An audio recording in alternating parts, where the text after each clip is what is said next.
جب بھی آپ صلی اللہ علیہ وآلہ وسلم پر مظالم کی بات آتی ہے تو سر فہرست اسلام کے سب سے بدترین دشمن کا نام آتا ہے، جس کو آپ صلی اللہ علیہ وآلہ وسلم نے اپنی امت کے فرعون کا لقب دیا۔ دوستو، وہ بدبخت ابو جہل ہے، جس کا نام عمر بن ہشام تھا۔ اس نے آپ صلی اللہ علیہ وآلہ وسلم سے دشمنی اور عداوت میں کوئی کسر نہیں چھوڑی۔ اسی لیے تو نبی کریم صلی اللہ علیہ وآلہ وسلم کی طرف سے ابو جہل کو امت کا فرعون کہا گیا ہے۔ آج کی اس ویڈیو میں ابو جہل کے بارے میں بتائیں گے کہ ابو جہل کون تھا، کیا ابو جہل کا نبی کریم صلی اللہ علیہ وآلہ وسلم سے کوئی رشتہ تھا، کیا ابو جہل آپ صلی اللہ علیہ وآلہ وسلم کا چچا تھا۔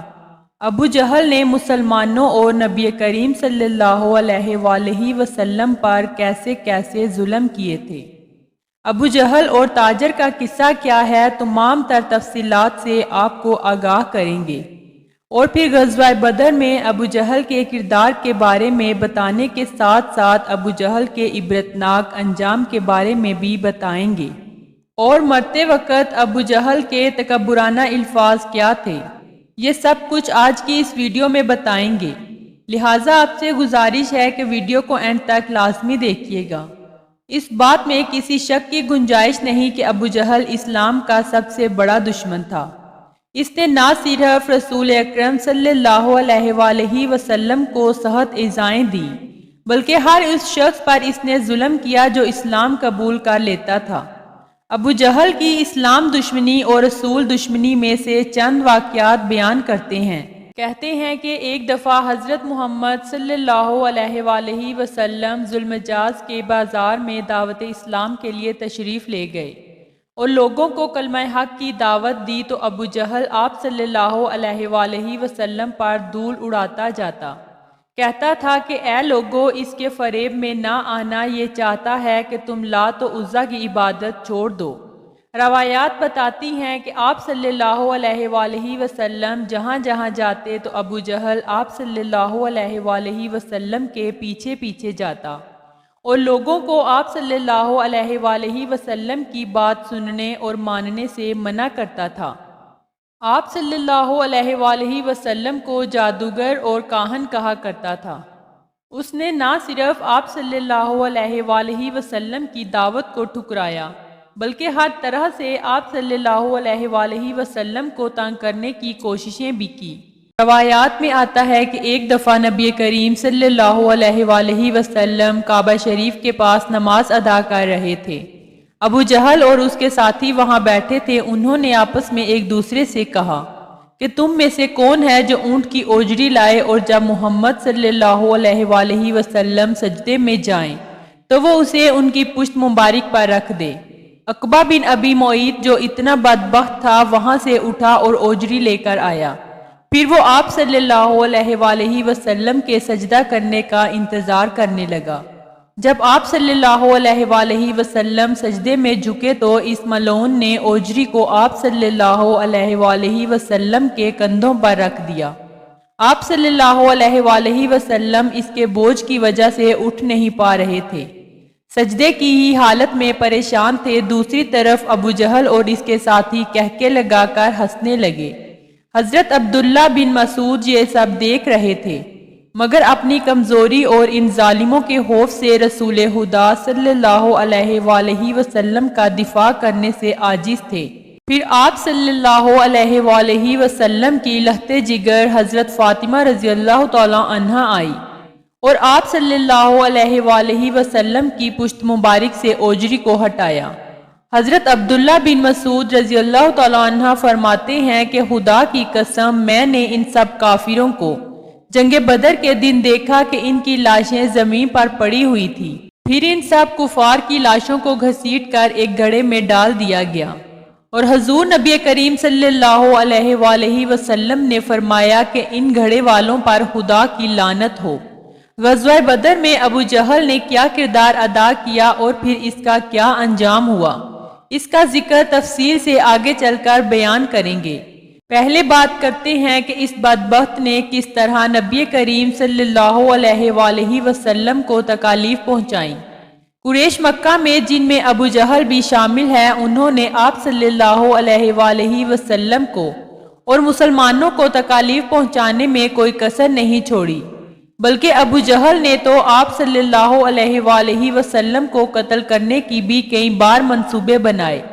نبی کریم صلی اللہ علیہ وآلہ وسلم پر دست درازی بھی کرتا رہا، لیکن اللہ تبارک و تعالیٰ کی اپنے پیارے حبیب حضرت محمد صلی اللہ علیہ وآلہ وسلم کے ساتھ خاص حفاظت تھی، لہٰذا وہ آپ صلی اللہ علیہ وآلہ وسلم کو کبھی کوئی نقصان نہ پہنچا سکا اور اپنے ارادوں میں ہمیشہ ناکام رہا۔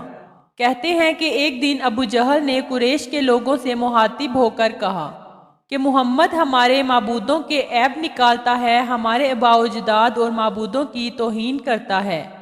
اس میں اللہ سے عہد کرتا ہوں کہ کل ایک پتھر لے کر بیٹھوں گا اور جب وہ سجدہ کرے گا تو نعوذ باللہ اس کا سر کچل دوں گا۔ اللہ اکبر۔ جب صبح ہوئی تو ویسا ہی پتھر جیسا اس نے کہا تھا لے کر انتظار میں بیٹھ گیا۔ جب آپ صلی اللہ علیہ وآلہ وسلم آئے، پھر آپ صلی اللہ علیہ وآلہ وسلم نے نماز ادا کی۔ جیسے ہی آپ سجدے میں گئے تو ابو جہل پتھر اٹھا کر آپ صلی اللہ علیہ وآلہ وسلم کی طرف بڑھا۔ جب وہ آپ صلی اللہ علیہ وآلہ وسلم کے قریب آیا تو شکست خوردہ حالت میں لوٹا۔ اس کا رنگ فک ہو چکا تھا اور اس کے دونوں ہاتھ پتھر سے چپک چکے تھے کہ وہ بمشکل اپنے ہاتھ سے پتھر پھینک سکا۔ قریش کے لوگ اس کے پاس آئے اور پوچھنے لگے، اے ابو جہل کیا ہوا؟ اس نے کہا، میں نے گزشتہ رات جو بات کہی تھی وہی کرنے کے لیے کھڑا ہوا تھا۔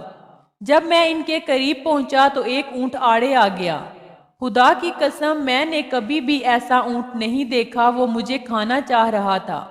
دوستو، ابو جہل کے اسلام دشمنی کے بہت سارے واقعات ہیں۔ ان واقعات میں سے ایک اہم واقعہ آپ صلی اللہ علیہ وآلہ وسلم کے قتل کا ہے، جس کے نتیجے میں آپ صلی اللہ علیہ وآلہ وسلم کو ہجرت کا حکم ہوا۔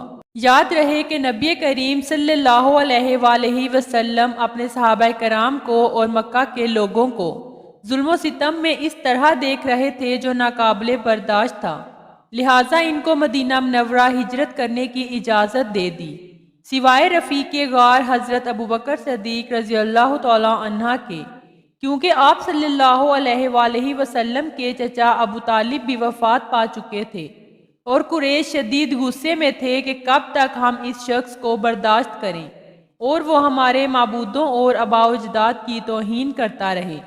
چنانچہ وہ منصوبے بنانے لگے کہ یا تو ان کو قید کر لینا چاہیے یا جلا وطن کر دینا چاہیے یا پھر قتل کر دینا چاہیے تاکہ ان سے چھٹکارا حاصل کر لیں۔ پھر قریش کے سب سردار ایک جگہ جمع ہو گئے اور آپ صلی اللہ علیہ وآلہ وسلم کے خلاف سازشیں کرنے لگے۔ کسی نے کہا کہ آپ صلی اللہ علیہ وآلہ وسلم کو قید کر لیا جائے، کسی نے کہا کہ انہیں جلا وطن کر دو، مگر شیطان بھی شیخ کے روپ میں بیٹھا یہ سب دیکھ رہا تھا۔ اس شیطان نے ان سب کی رائے سنی اور پھر کہا کہ یہ کوئی رائے نہیں ہے۔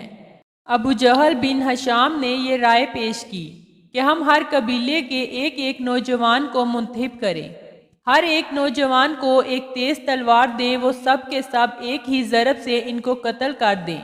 جب اس طرح قتل کریں گے تو ان کا خون مختلف قبائل میں تقسیم ہو جائے گا۔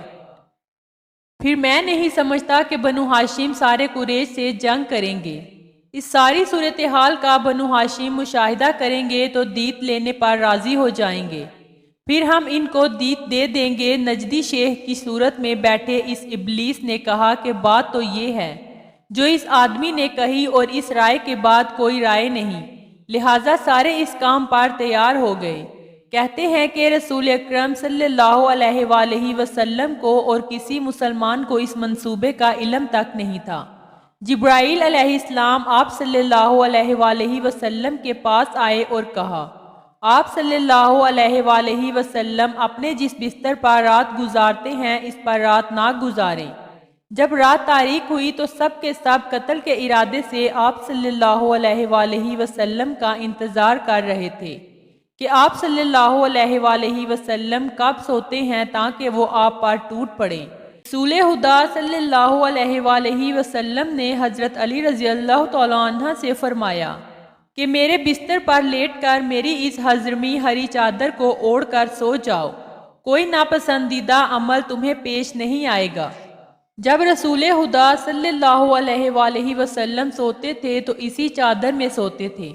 آپ صلی اللہ علیہ وآلہ وسلم نے مٹھی بھر مٹی لے کر نکلے، پھر آپ صلی اللہ علیہ وآلہ وسلم وہ مٹی ان تمام کے سر پر ڈالتے ہوئے سورہ یاسین کی تلاوت 1 تا 5 کر رہے تھے۔ پھر اللہ تبارک و تعالیٰ نے ان کی قوت بنیائی لے لی، وہ آپ صلی اللہ علیہ وآلہ وسلم کو دیکھ نہیں سکتے تھے۔ جب آپ صلی اللہ علیہ وآلہ وسلم تلاوت سے فارغ ہوئے تو کوئی ایسا نہیں بچا تھا جس کے سر پر مٹی نہ پڑی ہو۔ پھر آپ صلی اللہ علیہ وآلہ وسلم وہاں سے رخصت ہوئے۔ تو یاد رہے کہ 13 سالہ مکی دور میں آپ صلی اللہ علیہ وآلہ وسلم کو مختلف قسم کی ذہنی اور جسمانی مصائب سے دوچار ہونا پڑا۔ کبھی آپ صلی اللہ علیہ وآلہ وسلم کے قتل کا ارادہ کیا گیا تو کبھی آپ صلی اللہ علیہ وآلہ وسلم پر پتھر پھینکے گئے، کبھی مٹی پھینکی گئی، کبھی راستے میں کانٹے بچھائے گئے، کبھی داڑھی اور سر مبارک کے بال نوچے گئے، کبھی آپ صلی اللہ علیہ وآلہ وسلم کے چہرہ انور پر نعوذ باللہ تھوکنے کی بدبخت کوششیں کی گئیں، مگر آپ صلی اللہ علیہ وآلہ وسلم اسلام کی اشاعت کے خاطر سب کچھ برداشت کرتے رہے۔ دین کی دعوت میں ہمتاً مشغول رہ کر اپنی امت کو بہترین نمونہ فراہم کر گئے اور امت کو یہ سبق سکھا گئے کہ دین اسلام کی دعوت میں یہ رکاوٹیں آئیں گی، لیکن ان کو برداشت کرنا ہوگا۔